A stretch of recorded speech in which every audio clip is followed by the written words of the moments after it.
Good morning दोस्तों, मैं निधि अपने सत्य सरित स्टडी चैनल पर आपका स्वागत करती हूँ। आइए एग्ज़ाम में बनने वाले महत्वपूर्ण प्रश्नों पर बात करते हैं। पहला प्रश्न है, केंद्र सरकार ने आईसीएमआर का महानिदेशक और स्वास्थ्य अनुसंधान विभाग का सचिव डॉक्टर राजीव बहल को नियुक्त किया है। आईसीएमआर का फुल फॉर्म है Indian council of medical research. इसकी स्थापना 1911 में हुई थी और इसका हेडक्वार्टर नई दिल्ली में स्थित है। डॉक्टर राजीव बहल के बारे में जान लेते हैं। डॉक्टर राजीव बहल 2003 में WHO में शामिल हुए थे।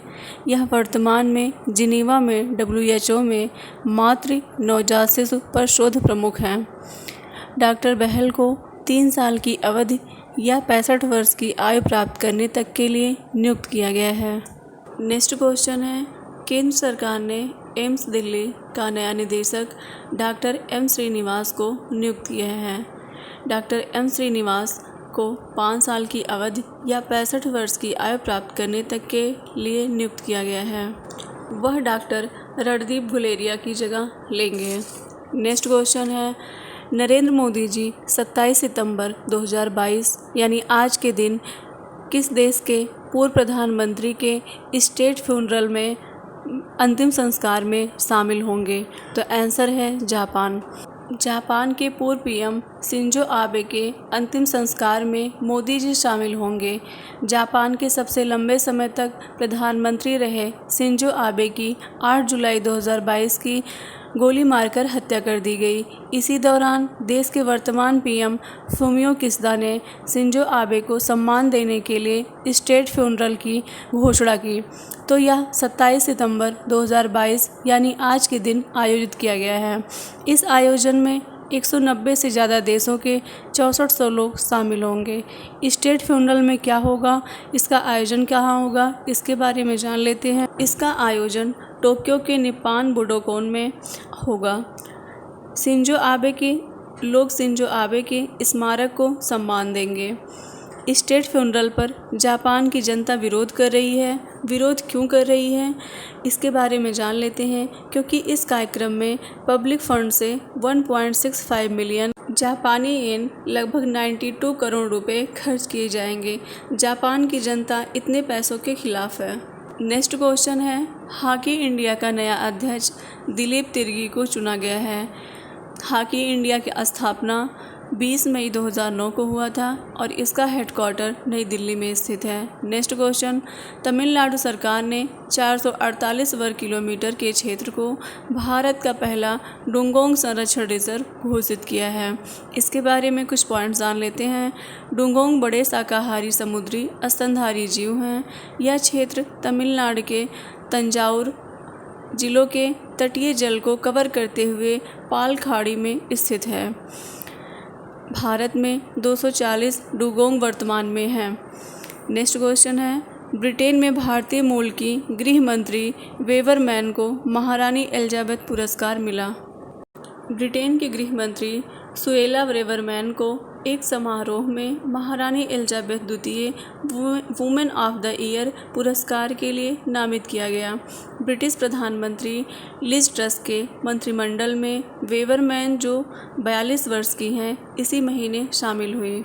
नेक्स्ट क्वेश्चन है, ऑपरेशन मेघ चक्र, इसके बारे में जान लेते हैं। इस समय चर्चा में बना हुआ है।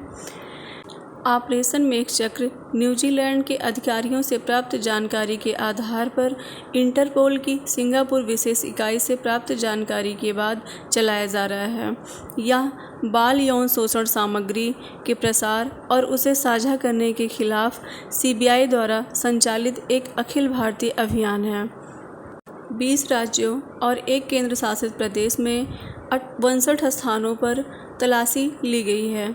यह आरोप लगाया गया है कि बड़ी संख्या में भारतीय नागरिक क्लाउड आधारित भंडारण का उपयोग करके बाल यौन शोषण सामग्री के ऑनलाइन संचलन, डाउनलोडिंग और प्रसारण में शामिल हैं।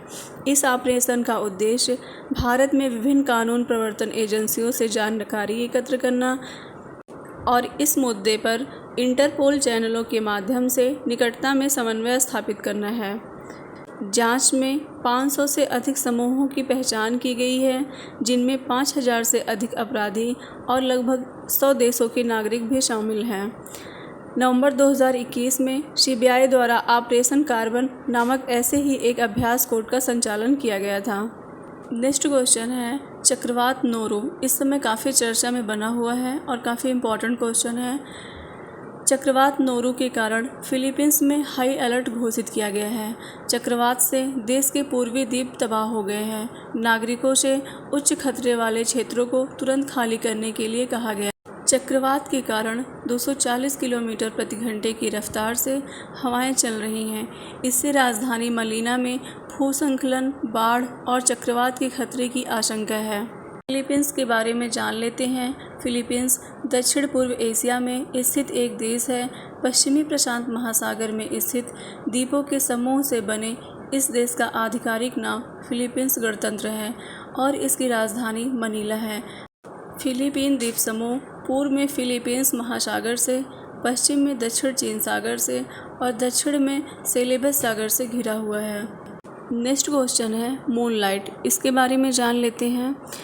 जब कोई कर्मचारी अपनी अस्थायी नौकरी के साथ ही दूसरी जगह भी चोरी छिपे काम करता है तो उसे तकनीकी तौर पर मूनलाइटिंग कहा जाता है। सरल शब्दों में इसे साइड जॉब भी कहते हैं।